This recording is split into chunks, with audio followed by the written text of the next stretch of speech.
Joe Oliva could, this is not nepotism speaking, Joe Oliva could not have hired the most ideal coach to come back to Louisiana, where he spent 13 years of being as an assistant, 4 as a coach. Sometimes a personality has to fit a position in an area. He's ideal, and I would look for that. Would not surprise me at all, not one bit, if they had a better season than last year.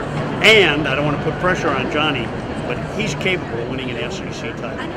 Now, what is it like for you to see, your former player, your former assistant, Johnny Jones, back here at LSU? Is it a little bit of almost like father's pride? Yes, it is. That's a good way of describing it. When I went to recruit him, I wasn't going to see him. I was seeing somebody else. He was a freshman in high school. There was something special about him. So we brought him to LSU on a full scholarship. His freshman year, I knew that someday he might be back. And I said, wait a minute now, is that embellished? I thought he might be back here because all of the older guys gravitated to him. He was like the black Dick Vitale. He knew all the recruits in the country. Just his charisma and his knowledge of the game. So I'm not one bit certain. Now, just recently we had the SEC Storied Documentary come out. What were your thoughts on that? I thought that Hannah Storm did a wonderful job directing it. There was no script. It's a beautiful, this sounds funny, it's a beautiful love story. Coaches grabbing guys, choking them and hollering and spitting on them, pulling them by the shoulders. It really was 30 years of an unbelievable relationship.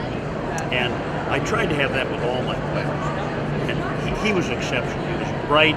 He was a great listener. That was one of his greatest assets. Most people hear him. It's one ear and out the other. The listeners, hey, what can I get from this man? Put it up in your subconscious. He was a great listener. Now, Coach, what is the biggest message you think, going to the graduates today, what's the biggest thing they should take away from this ceremony? The graduates? Yes, sir. Well, I hope it isn't just nothing but debt in this modern day. I think the fact that a small percentage of people now, what did you get here? Did you just get a degree, or did you get it? If you just go up on the stage and get a diploma and have a hat and you throw it and that was it, you didn't get much. But if you got an education, and I went to a little tiny teachers college of 500. I had kind of an inferiority complex.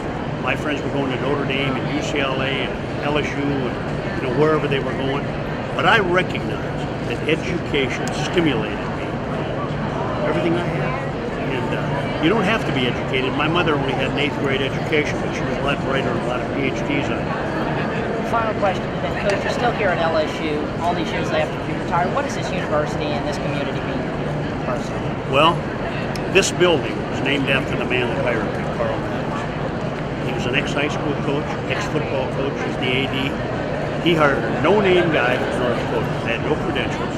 I mean, as far as I didn't play, I played small college basketball.